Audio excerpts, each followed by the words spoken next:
पिता त्वमेव बन्धुश्च सखा त्वमेव विद्या द्रविणं त्वमेव शरीरं मम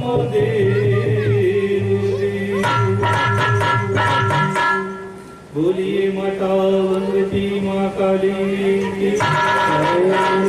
बोलिए श्री सतगुरुदेव जी भगवान की। सर्वप्रथम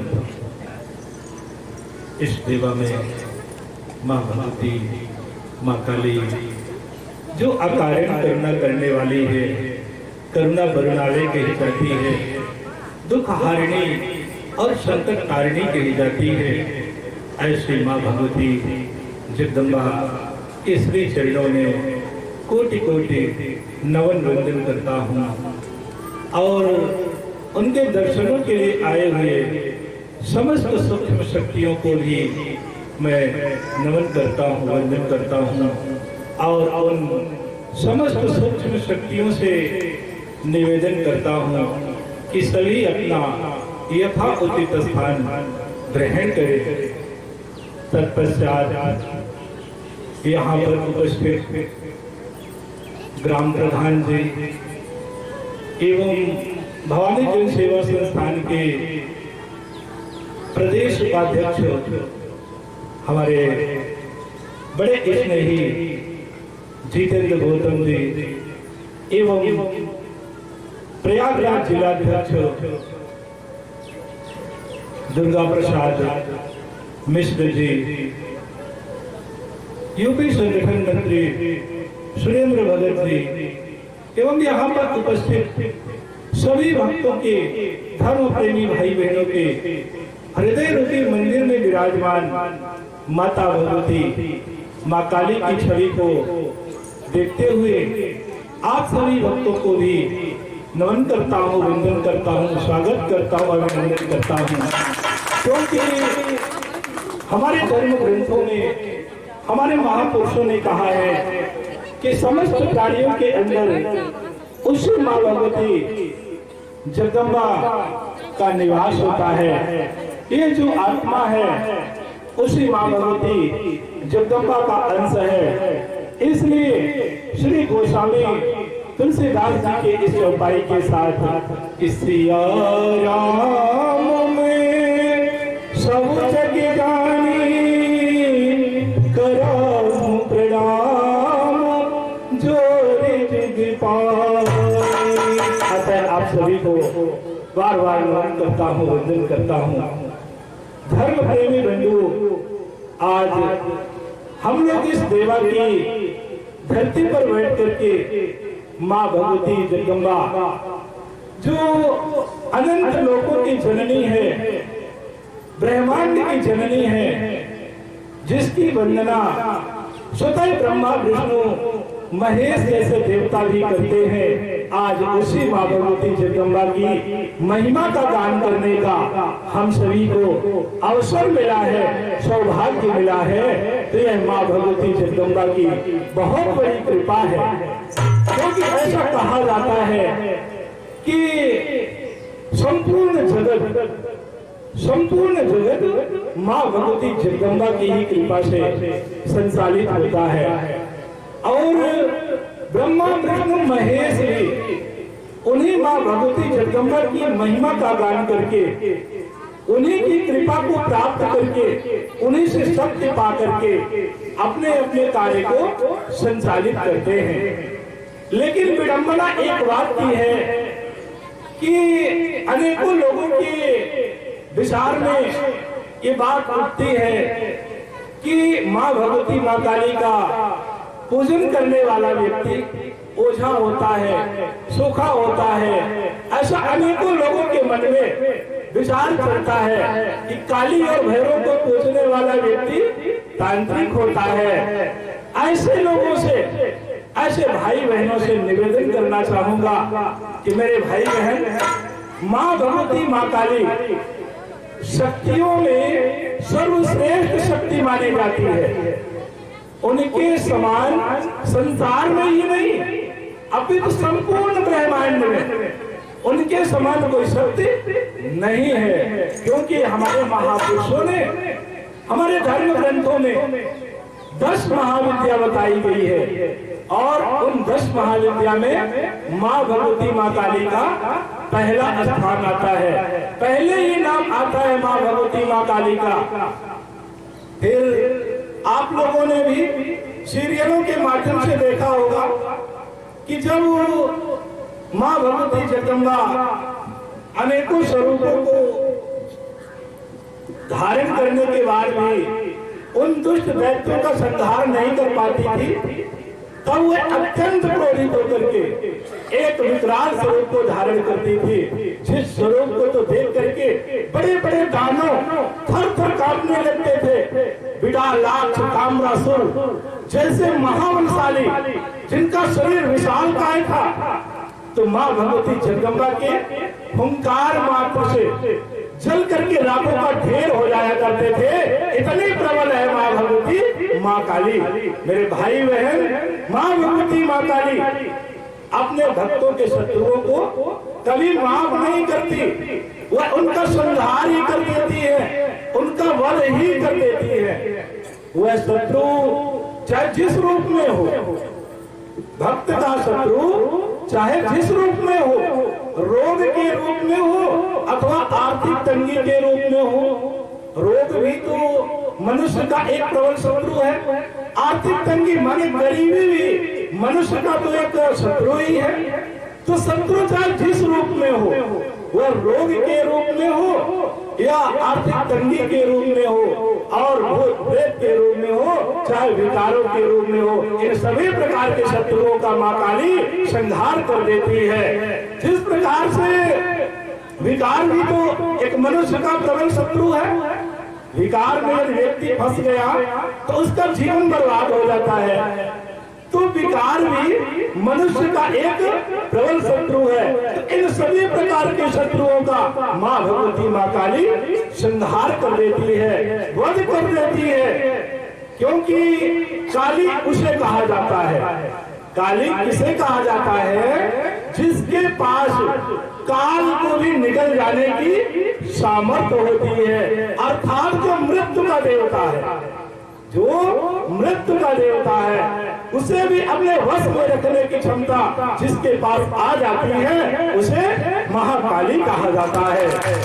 फिर काली का दूसरा अर्थ है, फिर काली का दूसरा अर्थ है जो सभी को अपने अंदर समाहित करने की क्षमता रखती हो, ताकत रखती हो। जिस प्रकार काले रंग में कोई दूसरा रंग नहीं चढ़ाया जा सकता, काला रंग सभी रंगों को अपने अंदर अवशोषित कर लेता है। आप लोग प्रैक्टिकल करके देख सकते हैं, किसी वस्तु में आप पहले ब्लैक पेंट कर दीजिए, फिर उसमें दूसरा रंग करिए तो वह सभी रंगों को समाहित कर लेता है, अपने अंदर अवशोषित कर लेता है। ठीक उसी प्रकार माँ भगवती माँ काली भी संपूर्ण जगत को अपने अंदर समाहित करने की ताकत रखती है, क्षमता रखती है। धर्म प्रेमी बंधुओं, भले ही इनका स्वरूप विकराल है, डरावना है, सब कुछ अद्भुत है, आंखें लाल लाल बड़ी बड़ी, पीठ पीछे काले लंबे घुघराले बाल, मुख से बाहर निकली हुई लंबलबाती जिह्वा, गले में मुंडमाल पहने हुए, हाथ में भी नरमुंड खप्पर खप लिए हुए, सब कुछ अद्भुत है, भयानक है। लेकिन विचार करने की बात तो यह होती है कि माँ भगवती माँ काली का स्वरूप अर्थात माँ भगवती जगदम्बा ने इस स्वरूप को तो केवल दैत्यों का संहार करने के लिए, उनका वध करने के लिए ही इस स्वरूप को धारण किया था। लेकिन माँ भगवती जगदम्बा के हृदय में आज भी वही ममता, वही प्रेम, वही करुणा आज भी उनके हृदय में समाई हुई है। और जो माँ भगवती जगदम्बा की शरण में चला जाता है, उनकी साधना उपासना और आराधना करता है तो जानते हैं वह प्रेम की गंगा में स्नान करके वात्सल्यता की गंगा में गोते लगा करके अपने जीवन को आनंदित कर लेता है। शांति की गंगा में वह डुबकी लगा करके अपने जीवन को सुखी बना लेता है। इस तरह से माँ भगवती जगदम्बा की महिमा पाई गई है। धर्म प्रेमी बंधुओं, देवी भागवत में विवरण आता है कि संसार की जब रचना हुई थी, जिस समय संसार की उत्पत्ति रचा गया था तो उस समय केवल शक्तियां 3 ही थी। देवी भागवत में विवरण आता है कि जिस समय मधु और कैटों का वध हो जाता है तो एक विमान आता है। उस विमान में ब्रह्मा विष्णु महेश तीनों देव सवार हो जाते हैं, बैठ जाते हैं। तब वह विमान बड़ी तेज गति से आसमान की ओर ऊपर उड़ता है, अनेकों लोगों को पार करता हुआ, अनेकों लोगों से गुजरता हुआ वह माँ भगवती जगदम्बा के धाम मणिद्वीप में पहुंच जाता है। जैसे ही ब्रह्मा विष्णु महेश माँ भगवती के पास जाते हैं और माँ भगवती की दृष्टि, माँ भगवती जगदम्बा की नजर जैसे ही ब्रह्मा विष्णु महेश पर पड़ती है तो तीनों देवता स्त्री रूप में परिवर्तित हो जाते हैं। ब्रह्मा विष्णु महेश भी स्त्री रूप में परिवर्तित होकर के माँ भगवती जगदम्बा की कई वर्षों तक सेवा करते हैं। सेवा करते हुए कई वर्ष बीत जाते हैं। तब माँ भगवती जगदम्बा ब्रह्मा विष्णु महेश से कहती है कि देवताओं, अब तुम लोग जाओ और सृष्टि की रचना करो, संसार की रचना करो। ऐसा सुनकर के आज ब्रह्मा विष्णु महेश तीनों माँ भगवती जगदम्बा के चरणों में हाथ जोड़ करके निवेदन करते हैं और कहते हैं कि माता, हम लोग तो शक्तिहीन हैं, हम लोगों के पास कोई शक्ति नहीं है, तो फिर संसार की रचना कैसे करेंगे। ऐसा सुनकर के माँ भगवती जगदम्बा उन देवताओं से कहती है, ब्रह्मा विष्णु महेश से कहती है कि देवताओं, तुम लोग चिंता मत करो, हम तुम्हें शक्ति प्रदान कर रहे हैं।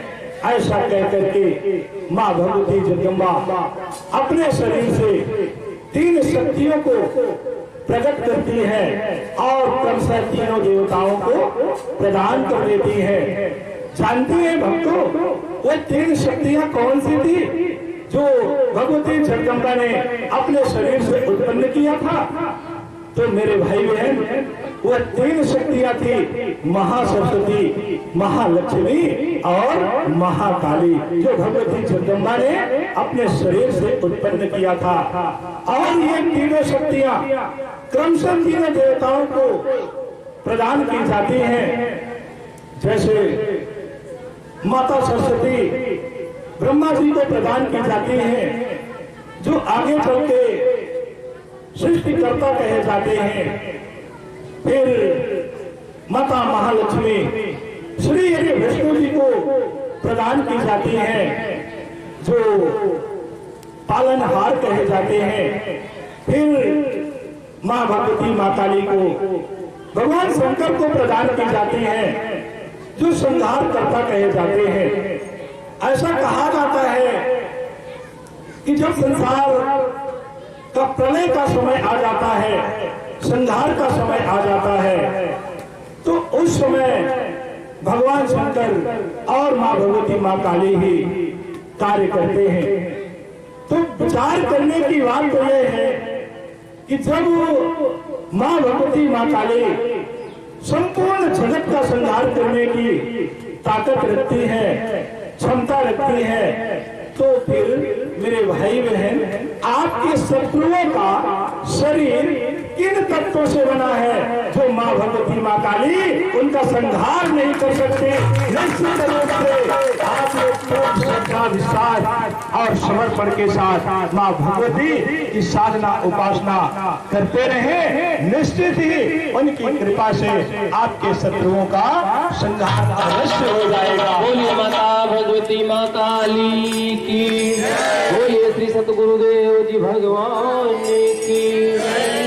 जिस प्रकार आप सबने अनेकों सीरियलों के माध्यम से देखे होंगे कि जब व्यक्तियों के द्वारा देवता भी पराजित होते थे, परेशान होते थे, उन्हें कोई रास्ता नजर नहीं आता था देवताओं को भी, तो वे किसके शरण में जाते थे? मेरे भाई बहन सभी देवता अंत समय में माँ भगवती जगदम्बा के ही शरण में जाते थे। माँ भगवती जगदम्बा को ही पुकारते थे और वह माँ भगवती जगदम्बा हर काल में हर युग में अनेकों स्वरूपों को धारण करके भक्तों की रक्षा करती थी। ठीक उसी प्रकार आज हम लोग भी इस कलियुगी भयावह वातावरण के कारण दुखी हैं, जहाँ चारों तरफ अनेक अन्याय अधर्म बढ़ता चला जा रहा है, जिसके कारण हम सभी दुखी हैं। दुखी हैं सभी के नहीं दुखी हैं, बिल्कुल दुखी हैं। इसीलिए तो कहा गया है कि कोई तन से दुखी, कोई मन से दुखी, कोई धन रहा उदास, थोड़ा थोड़ा सब दुखी, सुखी माँ तेरी दास। इस संसार में तो सब दुखी है। कोई रोग से पीड़ित होकर के दुखी है, तो कोई भूत प्रेत के कारण दुखी है, तो कोई गरीबी के कारण भी दुखी है। तो फिर सुखी कौन है? सुखी माँ तेरे पास, जो भक्ति करता है, जो साधना करता है, जो भगवत भजन करता है, सुमिरन करता है, वही तो सुखी रहता है।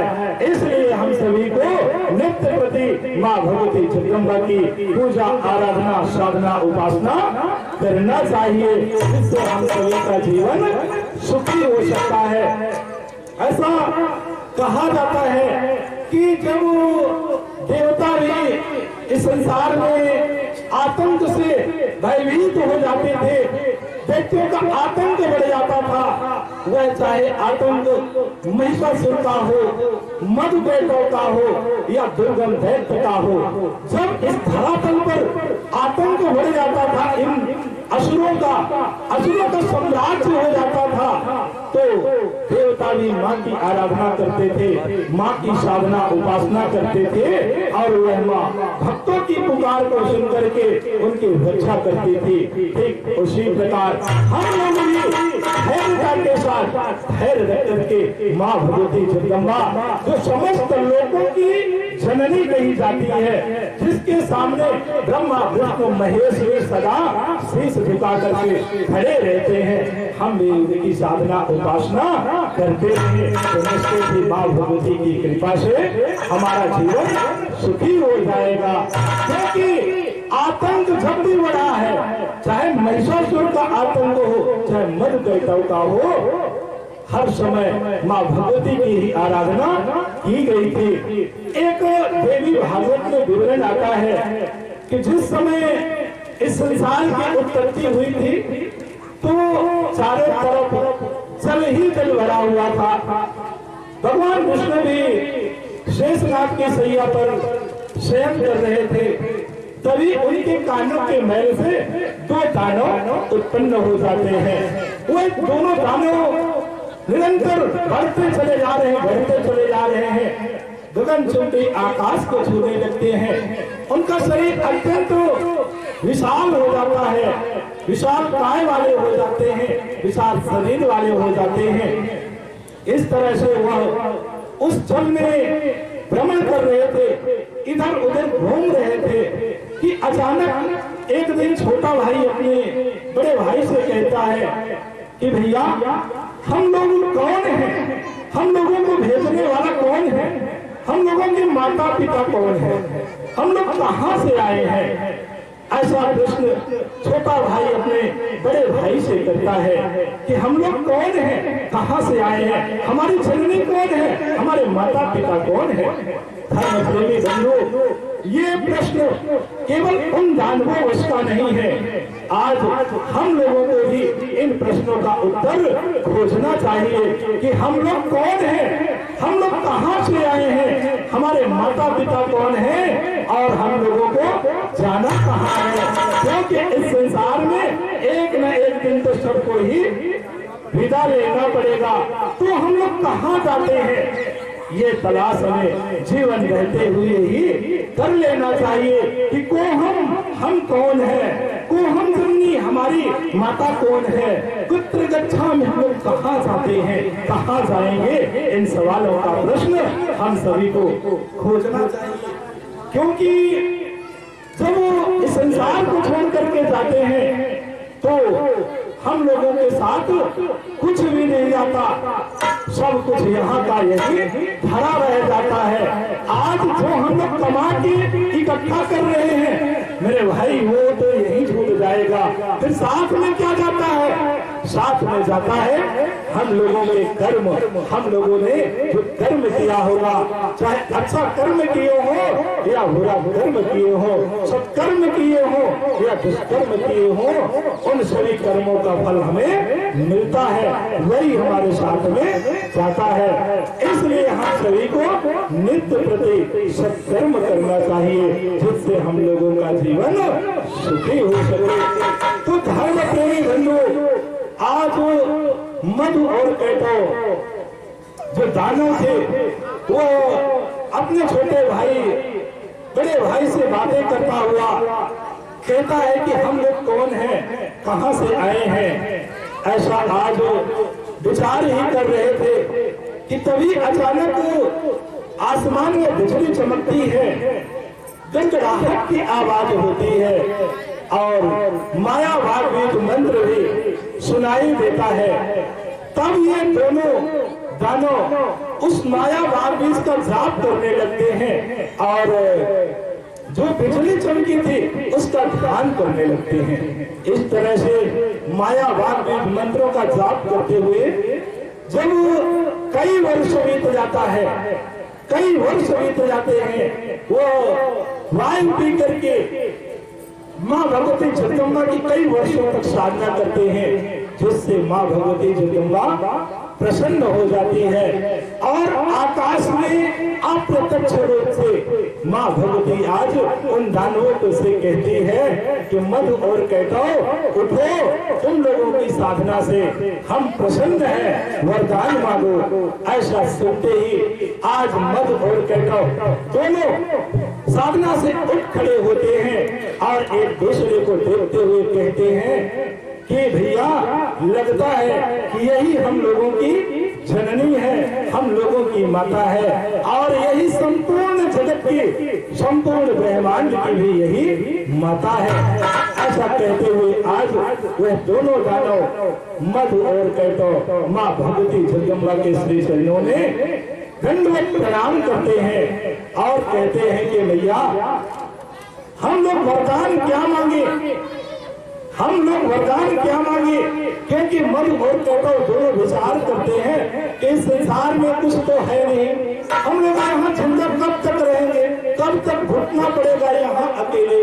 इसलिए हम लोग माँ भगवती जगदम्बा से इच्छा मृत्यु का वरदान मांग लेते हैं। जब तक मर्जी होगी तब तक इस संसार में जिएंगे और नहीं तो इस संसार को छोड़ करके चले जाएंगे। ऐसा विचार करते हुए मधु और कैटो माँ भगवती जगदम्बा के चरणों में प्रणाम करते हुए माँ से कहते हैं कि माँ यदि आप मुझे वरदान देना चाहती हैं तो हम दोनों को इच्छा मृत्यु का वरदान दे दीजिए, जिससे हम लोग जब मन इच्छा होगी तब हम लोग संसार को छोड़ करके चले आएंगे।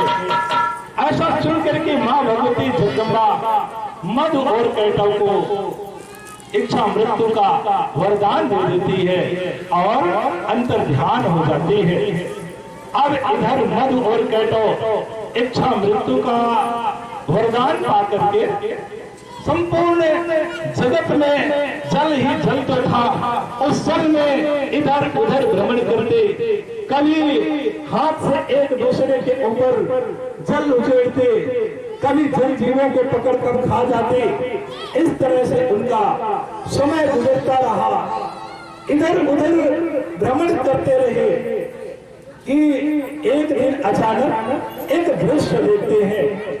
मधु अपने भैया से कहता है कि भैया देखो देखो ये कितना सुंदर आसन है, और इस आसन में एक वृद्ध बैठा हुआ है जिसकी दाढ़ी सफेद है, मुख भी कई है, पर ये इतने सुंदर आसन में बैठा है। भैया चलो चल करके आज देखते हैं। ऐसा कहते हुए दोनों मध और कैटो आज उस वृद्ध व्यक्ति के पास जाते हैं। जानते हैं भक्तों, वह वृद्ध व्यक्ति कौन था? जो कमल के फूल में बैठा हुआ था, बाल सफेद थे, मुख भी कई थे। वो जगत पिता ब्रह्मा जी थे। और जैसे ही मध और कैटो उस ब्रह्मा जी के पास जाते हैं तो मध कहता है कि अरे वृद्ध, ये तो इतने सुंदर आसन में बैठा है, अरे तेरे बैठने के योग्य नहीं है। अरे ये आसन तो वीरों का आसन है, हम लोगों का आसन है। हाँ, अगर तू वीर है तो आ, हम लोगों से युद्ध कर, अगर युद्ध में जीत जाएगा तो तेरा आसन तेरे पास रहेगा। ऐसा सुन करके आज ब्रह्मा जी भी हड़बड़ा जाते हैं। आज ब्रह्मा जी भी हड़बड़ा जाते हैं, डर जाते हैं कि अरे ये दोनों दानव कहां से आ गए हैं, इनके बारे में तो हम कुछ जानते ही नहीं है, और लड़ना उसी से चाहिए, लड़ना उसी से चाहिए जिसके बारे में व्यक्ति जानता हो। तो ब्रह्मा जी भी यही विचार करते हैं कि इनके बारे में, इन दानवों के बारे में तो हम कुछ जानते नहीं हैं, फिर युद्ध कैसे करेंगे, कैसे जीत पाएंगे इन दोनों दानवों से। तो सबसे अच्छा है कि निकल लेना ही उचित होगा। ऐसा विचार करते हुए आज जगत पिता ब्रह्मा जी उन दैत्यों के से डर करके कमल की डंठल, कमल की नाल को पकड़ करके नीचे उतरना प्रारंभ कर देते हैं।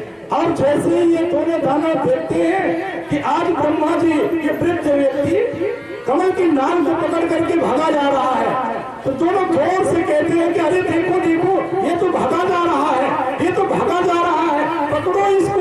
ऐसा कह करके आज मध और कैटो जगत पिता ब्रह्मा जी को खदेड़ देते हैं, पीछा कर लेते हैं। परंतु ब्रह्मा जी भी कहाँ मानने वाले, वो तो निकले ही जा रहे हैं, निकले ही जा रहे हैं, नीचे उतरते ही चले जा रहे हैं। और उस जगह पर पहुंच जाते हैं जहां पर श्री हरि विष्णु जी शेषनाग की सैया पर शयन कर रहे थे। वहां जाकर के ब्रह्मा जी आज भगवान विष्णु को जगाने का प्रयास करते हैं।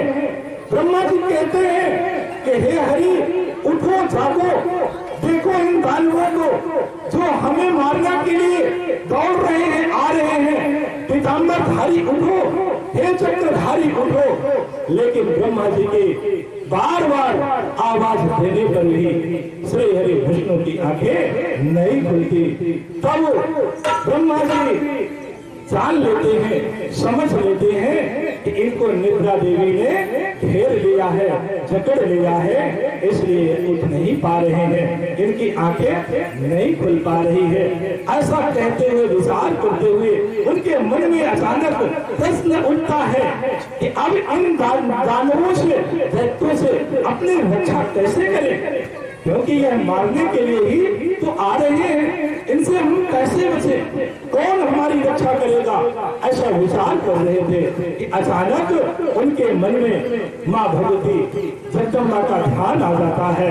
और तब वह माँ भगवती जगदम्बा से निवेदन करते हैं और कहते हैं कि मैया, इन दो दानव हम लोगों को मारना चाहते हैं, हमें मारना चाहते हैं। हम अपनी रक्षा करने के लिए आज श्री हरि विष्णु जी के पास आए थे, लेकिन यह भी नींद में सो रहे हैं, निद्रा के वशीभूत हो चुके हैं। इसलिए माता ये उठ नहीं रहे हैं, इनकी आंखें नहीं खुल रही है। मैया अब आप ही हमारी रक्षा करें, या तो आप इन दोनों दानवों का वध कर दे अथवा श्री हरि विष्णु को जगा दे, जैसी आपकी इच्छा हो, जो आपको उचित लगे। आज ब्रह्मा जी भी मां से डायरेक्ट नहीं कह रहे हैं, वो कह रहे हैं जो आपको उचित लगे, जो आपको अच्छा लगे वही कीजिए। ऐसा आज ब्रह्मा जी मां भगवती जगदम्बा से निवेदन करते हैं।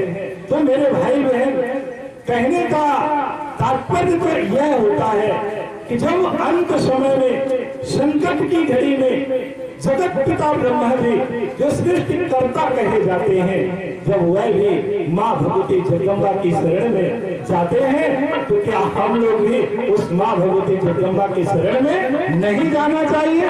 बिल्कुल जाना चाहिए अपने दुखों से मुक्ति पाने के लिए। तो आइए हम लोग भी बड़े भाव के साथ, बड़े श्रद्धा के साथ माँ भगवती जगदम्बा को पुकारते हैं और कहते हैं कि भैया हम लोगों के दुखड़े मिटा दीजिए, हम लोगों का जीवन सुखी हो जाए। ऐसे भाव को लेकर के आइए हम लोग भी माँ भगवती जगदम्बा से निवेदन करते हैं।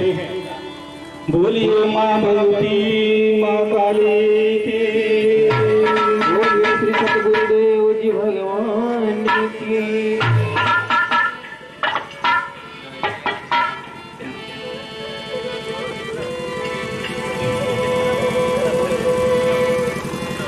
सब मिली माँ को पुकारे, सब मिली माँ को पुकारे, कि जीवन अपना सुखमय बना ले। माँ को पुकारते हैं जिससे हम सबका जीवन सुखी हो सके। सब मिली माँ को पुकारे, कि जीवन अपना सुखमय बना ले।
मनाना है, कैसे मनाएंगे?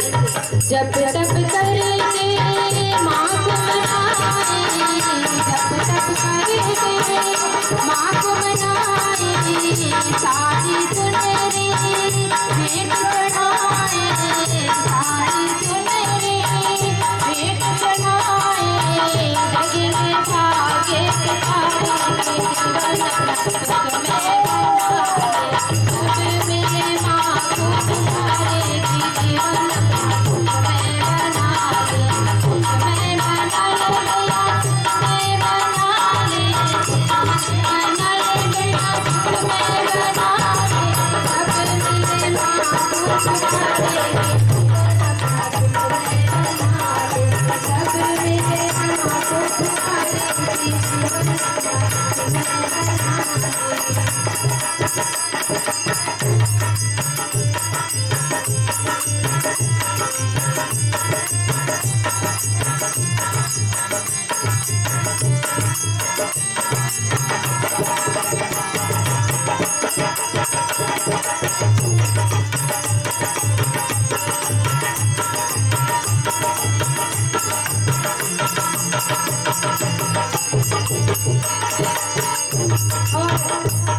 तुम्हारे जो भी आता है उसे सुख शांति धन वैभव सब कुछ प्राप्त हो जाता है।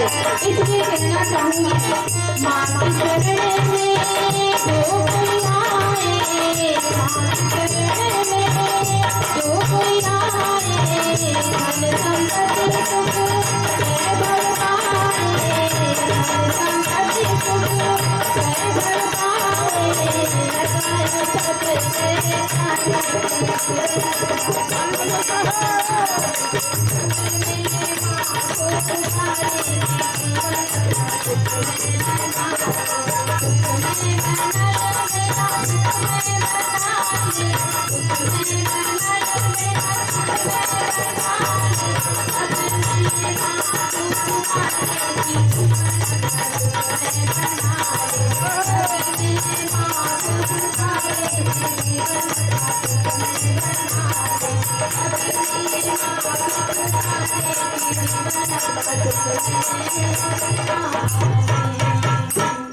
बोलिए माता भगवती माँ काली की, सतगुरुदेव भगवान की।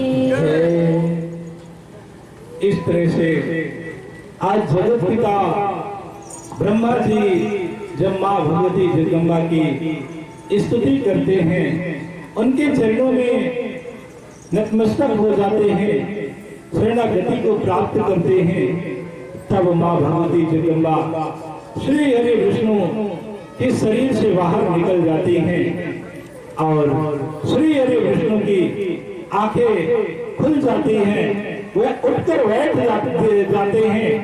तब सामने देखते हैं कि ब्रह्मा जी खड़े हैं, तो वह ब्रह्मा जी से कहते हैं, अरे ब्रह्मा जी आप यहाँ क्यों, कैसे यहाँ आए हैं? ऐसा सुनकर के आज ब्रह्मा जी की आंखों में आंसू आ जाते हैं और कहते हैं कि प्रभु जो दानव आपके कानों की मैल से प्रकट हुए हैं, जो हमें मारना चाहते हैं, वह हमारा पीछा करते हुए यहाँ तक आ गए हैं। ऐसा ब्रह्मा जी आज श्री हरि विष्णु से कह ही रहे थे कि तभी वे दोनों दानव वहां पर पहुंच जाते हैं और ब्रह्मा जी को कहते हैं कि अरे वृद्ध, तू इस व्यक्ति के पास आया है अपनी रक्षा करने के लिए, तू इस पीताम्बरधारी के पास आया है अपनी रक्षा के लिए, तो चिंता मत कर, अभी तेरे देखते ही देखते इस पीताम्बरधारी का भी वध कर दूंगा, इसके बाद तुम्हारा वध करूंगा।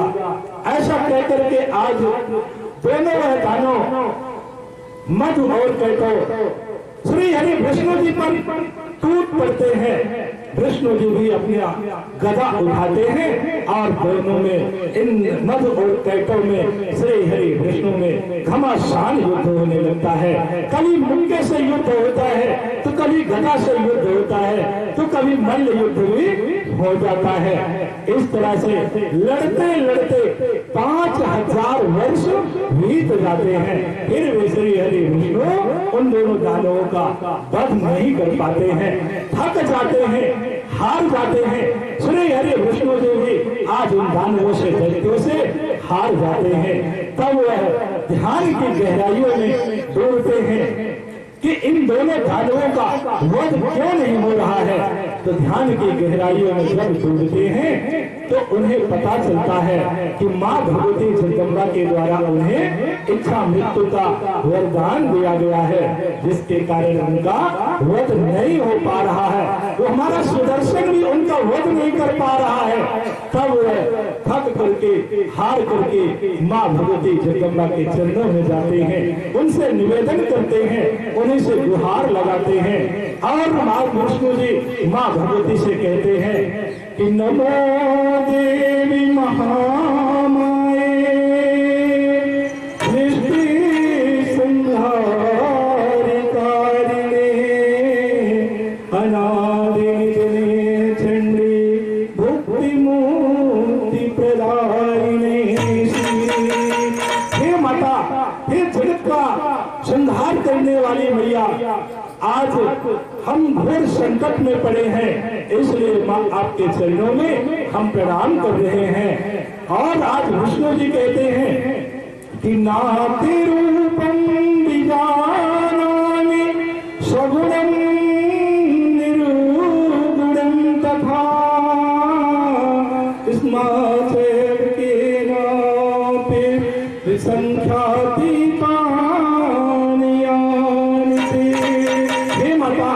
हम सब आपके सगुण और निर्गुण रूप को नहीं जान पा रहे हैं, जो आपके अद्भुत असंख्य चरित्र हैं उसको कैसे जान सकते हैं। मैया, हम तो केवल आपके बालक हैं और माँ की कृपा करना परम आवश्यक होता है।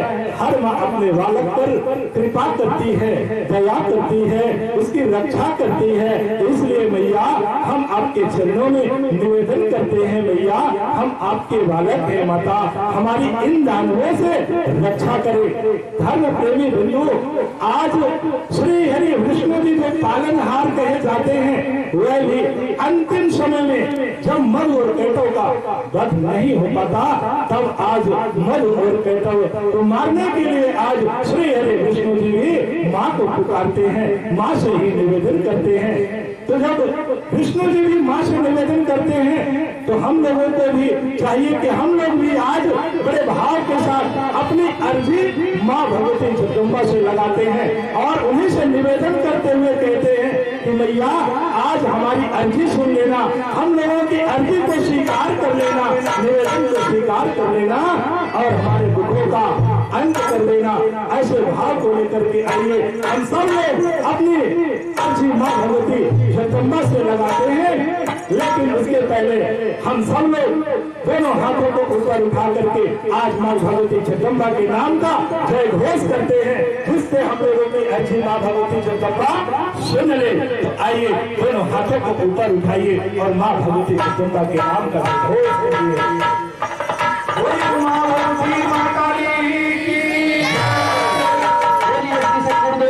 भगवान की। हम बड़े भाव के साथ माँ से कहना चाहते हैं कि सुन ले अर्जिया हमारी कि मैया मोरी काली भवानी। सुन ले अर्जिया हमारी कि मैया मोरी काली भवानी। सुन ले अर्जिया हमारी कि मैया मोरी काली भवानी।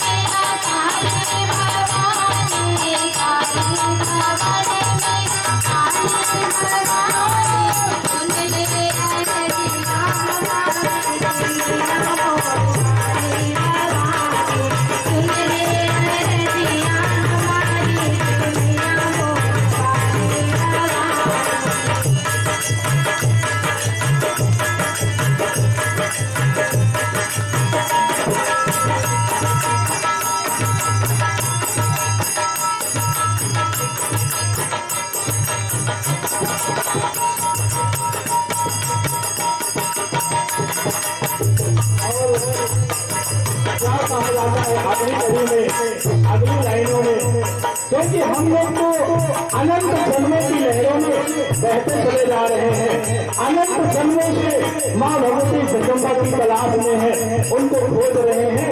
इसलिए इन लाइनों में यही कहा गया है कि जन्म जन्म से भटक रहा मैं, माँ से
अर्जी लगाने के लिए आए हैं तो दोनों हाथों को ऊपर उठाते हुए सभी एक साथ बोलेंगे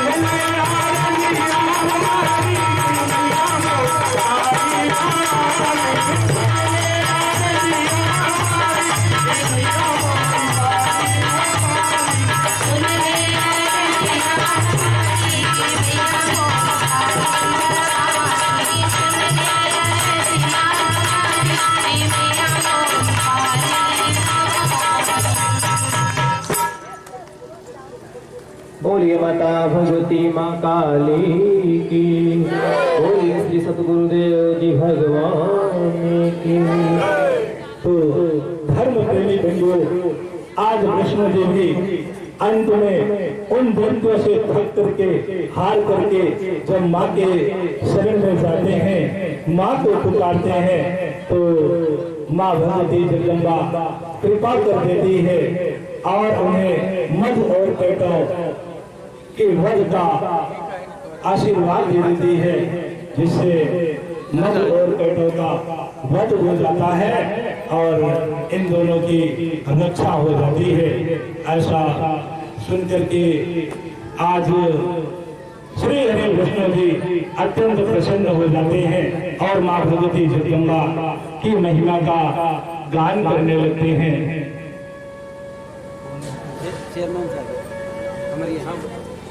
नंद कुमार मौर्य, नंद कुमार मौर्य जी है, चेयरमैन है। ये बड़ा ही सौभाग्य है इनका कि आज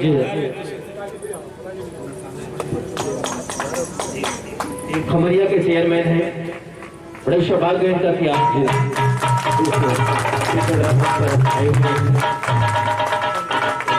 हम सभी माता भगवती और परम पूज्य गुरुदेव जी से यही निवेदन करते हैं कि सदा ये समाज के लिए एक प्रेरणा स्रोत बने, समाज को एक नई दिशा देने का प्रयास करें। बोलिए माता भगवती माँ काली की, बोलिए सतगुरुदेव जी भगवान की। तो आज जब मधु और कैटों का वध हो जाता है तो भगवान श्री हरि विष्णु अत्यंत प्रसन्न होकर के माँ भगवती जगदम्बा की जय जयकार करते हैं। तो धर्म प्रेमी बंधु, कहने का सिर्फ इतना ही तात्पर्य है कि जब भी दैत्यों के अत्याचार अनाचार से देवता भी पराजित होते थे, परेशान होते थे, तो वह सभी माँ भगवती जगदम्बा के ही शरण में जाते थे, उन्हीं की साधना उपासना और आराधना करते थे। तो माँ भगवती जगदम्बा हर काल में, हर युग में अनेकों स्वरूपों को धारण करके भक्तों की रक्षा करती है, उनके दुखों का अंत कर देती है। तो ठीक उसी प्रकार हम लोग भी जब भी दुखी हो, परेशान हो, इन अनाचार अत्याचार से, विकारों से परेशान हो, दुखी हो, तो हमें माँ भगवती जगदम्बा की शरण में ही जाना चाहिए, क्योंकि वह तो माँ है और माँ की ममता क्या होती है, माँ की वात्सल्यता क्या होती है, यह तो हम सभी जानते हैं। हम सब ने अनुभव किया है कि अगर छोटा सा बच्चा माँ की गोद में बैठा हो तो जब तक माँ के तन में प्राण है तब तक दुनिया की कोई शक्ति उस बच्चे का हित नहीं कर सकती। तो धर्म प्रेमी बंधु, जब संसारिक माताओं में इतना प्रेम अपने बच्चे के प्रति रहता है तो उस माँ में कितना प्रेम होगा जहाँ करुणा का अथाह सागर भरा होगा। तो हम लोग उसी माँ भगवती जगदम्बा की शरण में चलते रहे और माँ के आंचल को कल्प तरु कहा गया, कल्प वृक्ष कहा गया है कि जैसे छोटा सा बच्चा माँ के आंचल में जब तक बैठा है, जो चाहता है वो सब प्राप्त कर लेता है, उसी तरह हम लोग भी माँ भगवती जगदम्बा के आंचल में यदि बैठे हुए हैं तो निश्चित तौर से हमें सब कुछ प्राप्त हो जाएगा, क्योंकि माँ अपने प्राणों की भी कुर्बानी देकर के अपने बच्चों की रक्षा करती है। तो फिर मेरे भाई बहन, यदि हम लोगों ने उस माँ को, जो जगत माता है, जगत जननी है, उसके आंचल को यदि हम लोगों ने रक्षा कवच बना लिया तो दुनिया में कोई शक्ति नहीं है कि उस आंचल के रक्षा कवच को भेद करके हमारा नुकसान कर सके। बस हम लोगों के पास पूर्ण श्रद्धा, पूर्ण विश्वास और धैर्य होना चाहिए कि निश्चित रूप से माँ भगवती जगदम्बा हमारे दुखों का अंत कर देगी। ऐसे भाव को निरंतर लेकर के चलने से हमारे दुखों का अंत माँ भगवती जगदम्बा अवश्य कर देती है। क्योंकि देवी भागवत में एक प्रसंग आता है कि जिस समय श्री सूत जी 88,000 ऋषियों को माँ भगवती जगदम्बा की कथा को श्रवण करा रहे थे, सुना रहे थे, तभी 88,000 ऋषिगण अपने गुरुदेव श्री सूत जी से कहते हैं कि गुरुदेव, हम लोग भगवती की कथा सुन रहे हैं तो हमें लाभ क्या होगा, हमें फायदा क्या होगा। और आज समाज के बीच में भी यही विचार उठता है, वो कोई कार्य करे, प्रारंभ कर रहा दुकान, बिजनेस, व्यापार, तो भी उसके मन में पहला प्रश्न अगर कोई उठता है तो यही प्रश्न उठता है कि हमें लाभ क्या होगा, हमें फायदा क्या होगा। उसी तरह से आज अपने गुरुदेव श्री सूत जी से 88,000 ऋषिगण पूछते हैं कि गुरुदेव, हमें फायदा क्या होगा, माँ की कथा सुन रहे हैं तो हमें फायदा क्या होगा, हमें लाभ क्या होगा, और हमें किस परिस्थिति में, हमें किन किन परिस्थितियों में माँ भगवती की आराधना करनी चाहिए। तो कौन कौन से दुख माँ भगवती की कृपा से या उनकी आराधना करने से दूर हो जाते हैं। तब श्री सूत जी कहते हैं कि ऋषियों, वैसे तो माँ भगवती जगदम्बा की हमेशा साधना, उपासना और आराधना करनी चाहिए, क्योंकि वही तो इस संसार की मूल है, वही तो संसार की ब्रह्मांड की जननी है। इसलिए हमें उनका निरंतर पूजन अर्चन वंदन करना चाहिए। लेकिन विशेष जब परिस्थिति आ जाए, जब बरसात ना होती हो अथवा पानी इतना गिर गया हो कि बाढ़ आ गई हो या महामारी फैल गई हो, ऐसी परिस्थिति में माँ भगवती जगदम्बा की आराधना करनी चाहिए। तो आज श्री सूत जी 88,000 ऋषियों को समझाते हुए कहते हैं कि ऋषियों और सुन लो, कब माँ की आराधना करनी चाहिए, कब माँ की आराधना से मनुष्य का जीवन, मनुष्य के दुखों का अंत हो जाता है। तो आज कहते हैं श्री सूत जी ऋषियों से कि बाल गृह कृतम यज्ञभूत प्रेत कृतम भयम देवी भागवत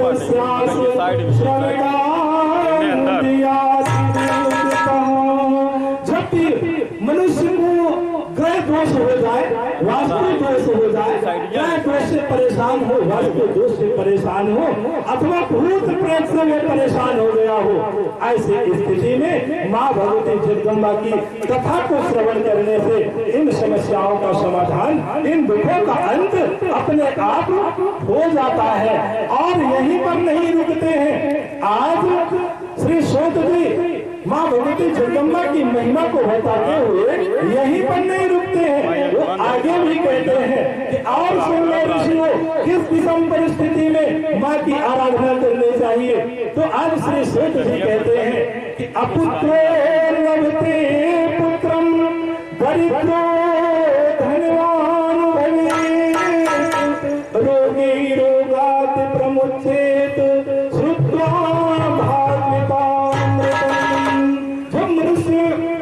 संतानहीन हो, जिसके कोई संतान नहीं हो, वो भगवती की कथा सुनता है तो उसे संतान की प्राप्ति हो जाती है।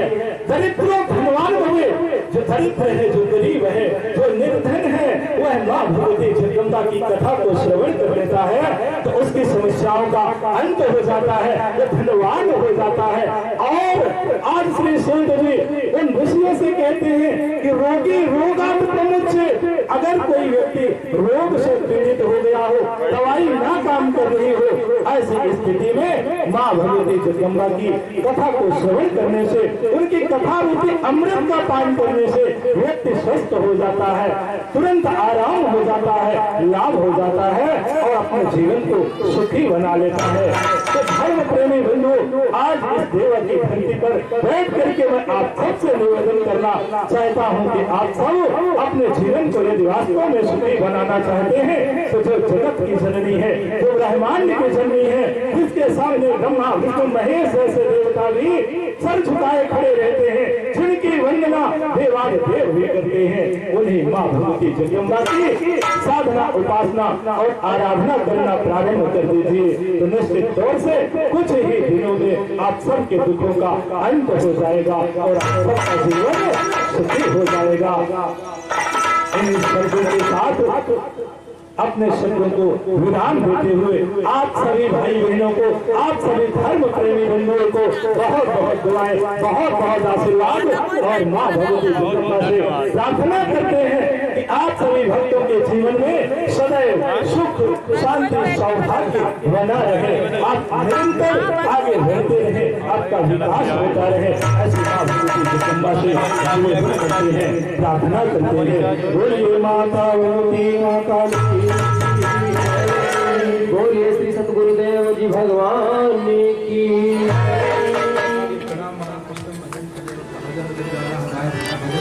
उसके लिए गुरुदेव जी मार्गदर्शन अवश्य करेंगे। तब तक आइए हम सभी बड़ा सुंदर सा भजन सुनते हैं, उसका आनंद, उसका लुत्फ उठाते हैं।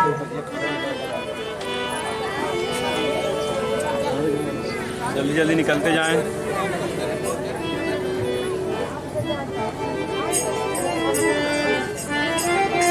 सभी लोग आए, बारी बारी से प्रणाम करते हैं। बोलिए माता भगवती माँ काली।